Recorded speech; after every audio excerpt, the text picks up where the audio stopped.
सबका स्वागत। दोस्तों आज की मॉर्निंग सॉन्ग की शुरुआत हुई सलमान खान के गाने के साथ। मैं बहुत खुश थी क्योंकि आज वो मनहूस एंथम नहीं बज रहा था जिससे मैं हो जाती हूँ इरिटेट। ओ माय गॉड, पता नहीं क्यों वो गाना बजता था, लेकिन बहुत खुश थी क्योंकि कंगना रनावत जी ने कल अपनी डिक्टेटरशिप में उस गाने को बैंड कर दिया। अब मॉर्निंग सॉन्ग की शुरुआत होगी एक बॉलीवुड सॉन्ग के साथ। इसी तरीके से बिग बॉस के आज पहला दिन था, बहुत एक्साइटेड था, नियम टूट चुका था, घर वाले बहुत खुश थे। कल न्यू ईयर की पार्टी आधी रात तक सबने सेलिब्रेट की थी, सब बड़े फ्रेश और बड़े अच्छे मूड से थे, सबका मूड बहुत अच्छा था। लेकिन कहते हैं ना, पता नहीं क्या ईशा को पड़ी हुई लकड़ी उठाने की। ईशा ने रजत से कहा कि आप सो के दिखाइए, देखिए कुकड़ू बचता है कि नहीं, क्योंकि कल कंगना रनावत ने बताया था कि कुकड़ू मर चुका है। वो ये जानना चाह रही थी कि क्या कंफर्म करना चाह रही थी कि वो सच में मर चुका है वाकई में। लेकिन रजत भैया कल की तो खार खाए हुए थे, क्योंकि कल ईशा ने उनसे जो टास्क किया था उस टास्क में उनको सेल्फिश पलटू पता नहीं क्या क्या उन्होंने बोल के उनको टॉर्चर किया था, तो शायद उसका बदला रजत ले रहे थे। लेकिन कहते हैं ना, सुबह सुबह लड़ाई झगड़ा अच्छा नहीं लगता, लेकिन ईशा भी एकदम हुई आउट ऑफ कंट्रोल। उन्होंने भी यही कहा, मुझे कोई फर्क नहीं पड़ता, भाड़ में जाए सब लोग। चाहत और कशिश बहुत खुश थी कल के मूड से, लेकिन यहाँ पर वही बात हुई कि मैंने ही रजत से कहा था कि तुम उसको बहन हो, तुमको भाई कहती है, लेकिन पूरे सीजन में वो 10 मिनट भी तुम्हारे साथ नहीं बैठी। अविनाश ईशा को समझा रहे थे कि लीव इट, जो हो गया सो हो गया, लेकिन ईशा बहुत अफसोस, बहुत गिल्ट फील कर रही थी, क्योंकि रजत से वो इस तरीके से कभी बात करती रही है, इसलिए शायद वो बुरा फील कर रही थी। एज एक्सपेक्टेड अविनाश उनको मनाते और समझाते हुए, जो भी बिल्कुल भी मुझे अच्छा नहीं लगता था, लगता है, लगता रहेगा। फाइनली बिग बॉस ने बुलाया सबको लिविंग एरिया में और सबको बताया कि वो कितने इम्पोर्टेंट हैं अपने लिए, मतलब हमारे घर के लिए। बिग बॉस जैसे कि हर सीजन में बिग बॉस उनको ये बताते हैं कि ये सीजन जैसे आप अपने घर में होते हैं वैसे हमारे घर में होते हैं, वैसे हर सीजन में बिग बॉस की ये स्पीच बहुत ज्यादा इमोशनल होती है। ये इतनी ज्यादा इमोशनल होती है कि बिग बॉस के घर के अंदर रहने वाले लोग जितना इन एहसासों को फील करते हैं, एज ए व्यूअर हम बहुत बड़े बिग बॉस के फैन हैं, तो हम भी इन एहसासों को फील करते हैं। बिग बॉस की बोली हुई एक एक लाइन दिल में आके ऐसे चुभती है जो आंखों के जरिए बाहर निकलती है। लेकिन कहते हैं ना, इस दर्द, इस फीलिंग्स को जिस तरीके से घर के अंदर वो लोग फील करते हैं, वैसे ही घर के बाहर हम एज ए व्यूअर फील करते हैं। कहते हैं ना, बिग बॉस के अंदर के जितने भी कंटेस्टेंट होते हैं, सबकी फैमिली उन सबसे इमोशनल टच होती है, लेकिन आप शायद घर वालों को और उनकी फैमिलीज मेंबर को ये नहीं पता, हम बाहर से देखने वाले व्यूअर्स भी, हम भी उनसे उतना ही कनेक्ट होते हैं emotionally, mentally, according to game, according to love.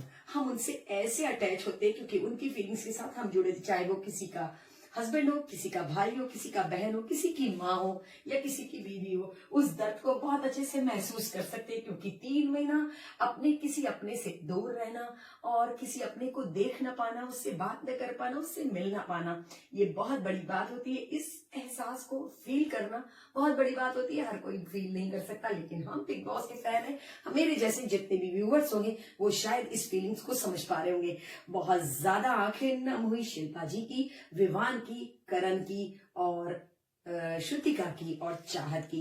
Shrutika ने अर्जुन को बहुत मिस किया, शिल्पा जी ने अपनी बेटी को बहुत मिस किया, विवान ने अपनी वाइफ, अपने बच्चों को मिस किया और करण ने अपनी माँ को। कहते हैं ना, कितनी भी उम्र हो जाए, बच्चों के लिए, माँ के लिए बच्चा बच्चा ही होता है, चाहे वो कितना भी बड़ा क्यों ना हो जाए। बिग बॉस की ये स्पीच दिल दहलाने वाली, तड़पा देने वाली, एकदम झिंझोर देने वाली आपके अस्तित्व को।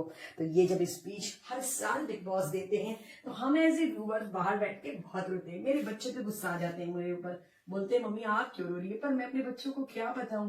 बिग बॉस देखते देखते 3 महीने में हम इन लोगों से इतने अटैच जाते हैं, हमें इनका खाना, इनका पीना, इनका हंसना, इनका बोलना, इनकी एक एक चीज को हम महसूस कर सकते हैं, फील कर सकते हैं। मुझे पता है कि वो कैसे हैं, कैसे इंसान हैं, टीवी के लिए क्या कर रहे हैं, कैमरे के लिए क्या कर रहे हैं, गेम के लिए क्या कर रहे हैं।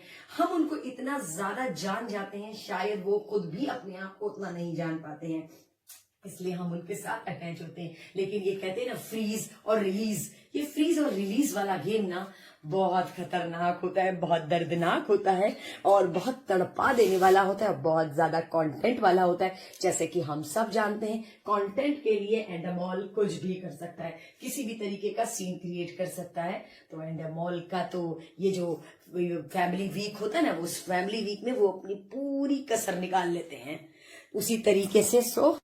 सो बिग बॉस प्रैक्टिस तो कराते ही हैं, फ्रीज रिलीज करते ही हैं।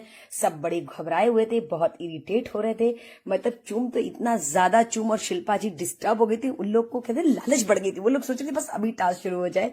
और बहुत ज्यादा सबकी आंखों में एक अजीब सा वो दिख रहा था, मतलब कह सकते एक चमक सी दिख रही थी अपने घर वालों से मिलने की, अपने घर वालों को देखने की। चूम की आंखें तो इतनी बड़ी बड़ी दिखाई दे रही थी जैसे मैंने इतनी बड़ी कभी देखी ना हो। फिलहाल अविनाश और विवेन बाथरूम में रेडी हो रहे थे और विवान ये बोल रहे थे अविनाश से कि आज हाफ टी शर्ट पहनूंगा क्योंकि तेरी भाभी आने वाली है। फिलहाल अविनाश ने विवान को छेड़ा। सब बहुत एक्साइटेड थे, सब फटाफट रेडी होने गए क्योंकि भाई बिग बॉस का भरोसा नहीं है, कभी भी टास्क शुरू हो सकता है।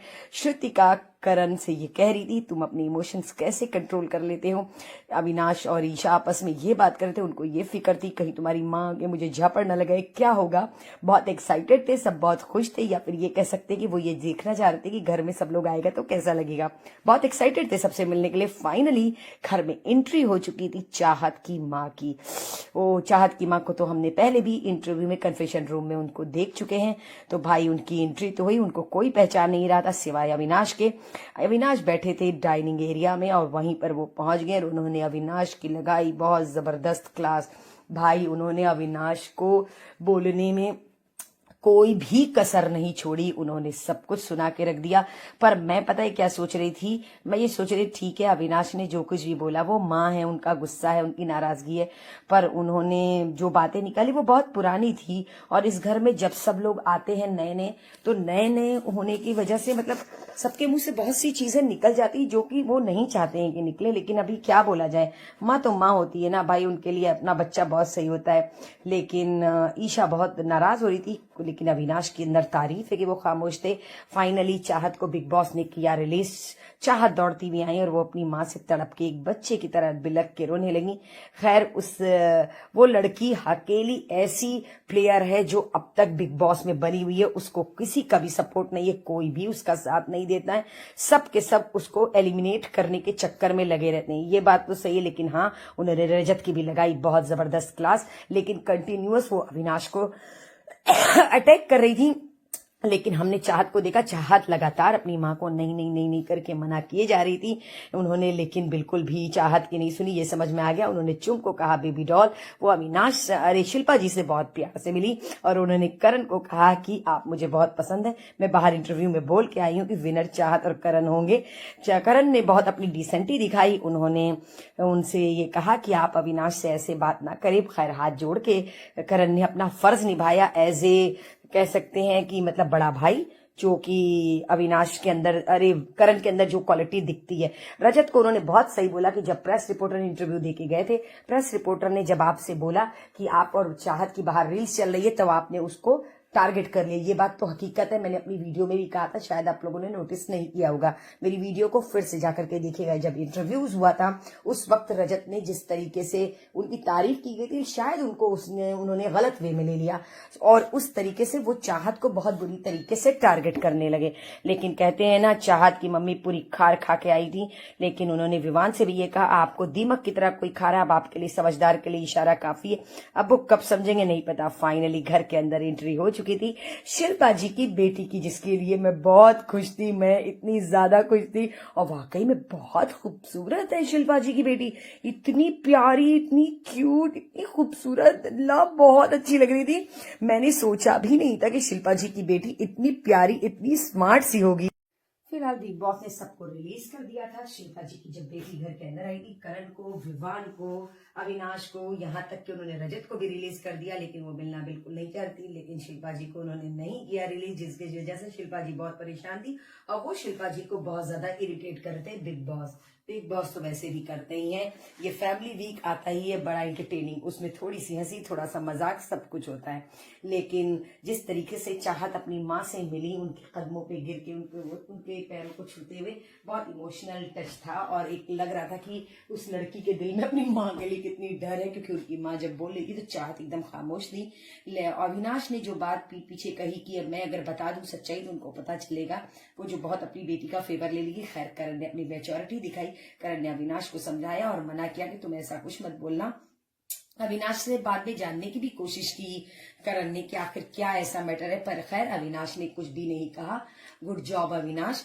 लेकिन और यहाँ पर श्रुतिका को बिग बॉस ने फ्रीज कर दिया। श्रुतिका बड़ी एक्साइटेड थी, श्रुतिका को लग रहा था कहीं ऐसा तो नहीं कि अर्जुन आने वाला है, वो कैसे बात करेगा। रजत पहुंचे चाहत की माँ के पास अपनी सफाई पेश करने के लिए, लेकिन कहते हैं ना चाहत की माँ बिल्कुल भी सुनने को तैयार नहीं थी। रजत पूरी कोशिश कर रहे थे, क्योंकि करण की तारीफ कर दिया ना उन्होंने, इसलिए थोड़ा सा कॉम्प्लेक्स आ गया था उनको। और शिल्पा जी की बेटी जब शिल्पा जी से बोल रही थी कि आप बहुत दुबली हो गई है, पर उन्होंने कहा नहीं, मुझे बाहर निकल के काम करना है, इसलिए मैं ऐसी हूँ। और उन्होंने कोई भी ऐसी बात नहीं की जैसे चाहत की माँ ने कही, या मैं ये कह सकती हूँ कि बेचारी छोटे शहर से आती हैं और इतनी मुश्किल से उनको नाम, फेम और पैसा सब कुछ मिला है अपनी बेटी के थ्रू, तो वो शायद नहीं चाहती कि उनकी बेटी के ऊपर कोई उंगली उठाए, ये मुझे ऐसा लगा। और शिल्पा जी की बेटी भाई सेलिब्रिटीज है, फैमिली से है, पढ़े लिखे लोग में, पढ़े लिखे और जाहिल लोगों में बस यही एक फर्क है। मुझे ऐसा लगा कि यही होता है। शिल्पा जी के बेटी के गले में एक लॉकेट पड़ा था, पता नहीं आप लोगों ने नोटिस किया है कि नहीं, मैंने नोटिस किया है।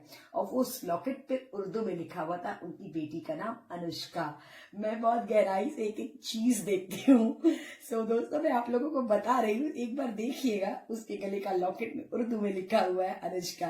बहुत खूबसूरत, बहुत प्यारी। फिलहाल घर का माहौल तो बहुत अच्छा था, क्योंकि फैमिली मेंबर आए थे। उसके बाद एंट्री हो चुकी थी ईशा की माँ की।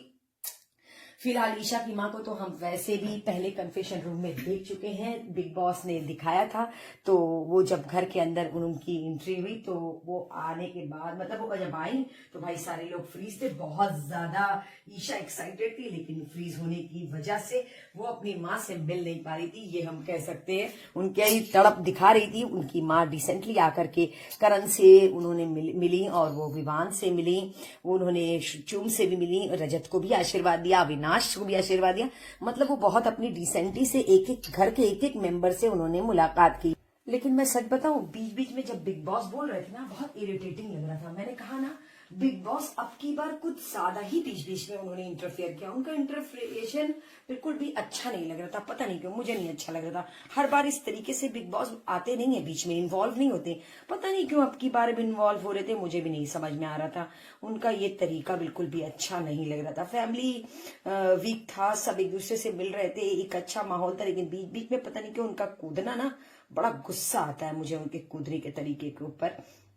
तो फाइनली ईशा की माँ जब आई तो ईशा को बिल्कुल भी बिग बॉस ने अनफ्रीज नहीं किया, उनको रिलीज कर देती। भाई उनकी तड़प इतनी थी, बेचारी मम्मा गर्ल है। मैंने अपनी पहली वीडियो में ही कहा था ईशा मम्मा गर्ल है।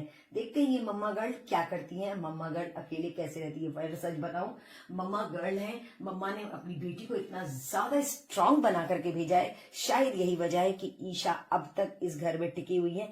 इतने इल्जाम, इतने एलिगेशन, इतने प्रेशर, इतने एनिमीज उनके अगल बगल, और इतने कॉम्पिटिटर, इतने कंपटीशन, इतने टफ मतलब क्या बोलते हैं उसको, मतलब इतना टफ घर का माहौल, इतना टॉक्सिक माहौल, इतना भारी रिश्ता, सब चीजें ओवरऑल। उसके बाद भी वो इस यहाँ तक पहुंची है। तो ईशा की माँ ने कुछ तो अपनी बेटी को जरूर सिखाया। लेकिन हाँ, ईशा की माँ, चाहत की माँ, ये दोनों लोग माएँ हैं ना, लेकिन कहते हैं ना बहुत जमीन और आसमान का फर्क था। वो एक छोटे शहर से आई हुई थी और ये एक बड़े शहर से और खुले माहौल में रह के आई है। दोनों की जो सोच थी अपनी अपनी जगह पे बेस्ट थी। बस कहते हैं ना, माँ वो भी थी, माँ ये भी थी। इन्होंने ईशा को ये बात बोली कि तुम विवान की तस्वीर लेके जब रुक गई थी तो बहुत बुरी लगी थी। मैंने इस बात पे बहुत ताली बजाएगी। सोचो उनकी खुद की माँ को अपनी बेटी की ये चीज कितनी बुरी लगी जब मैंने अपनी वीडियो में कहा था कि ईशा ने यहाँ पर ये जो काम किया बहुत गलत किया। ये दोनों मिलकर के विवान को टारगेट कर रहे थे। पता नहीं विवान की वाइफ आए और ये बात कहे तब तो दिल खुश हो जाएगा, मजा आ जाएगा। अब पता नहीं ऐसा होगा कि नहीं, लेकिन कहते हैं ना बिग बॉस ने बहुत तड़पाने के बाद ईशा को रिलीज तो किया। रिलीज होने के बाद ईशा बहुत तड़प के अपनी माँ से मिली। उनकी तड़प उनके चेहरे, उनकी आंखों पे दिखाई दे रही थी। यहाँ इस वक्त घर के अंदर मौजूद है चाहत की माँ, शिल्पा जी की बेटी और ईशा की माँ। फिलहाल एंट्री होने वाली है अविनाश की माँ की। अब देखते हैं अविनाश की माँ आती हैं और अविनाश को क्या देती हैं। सो इसी तरीके की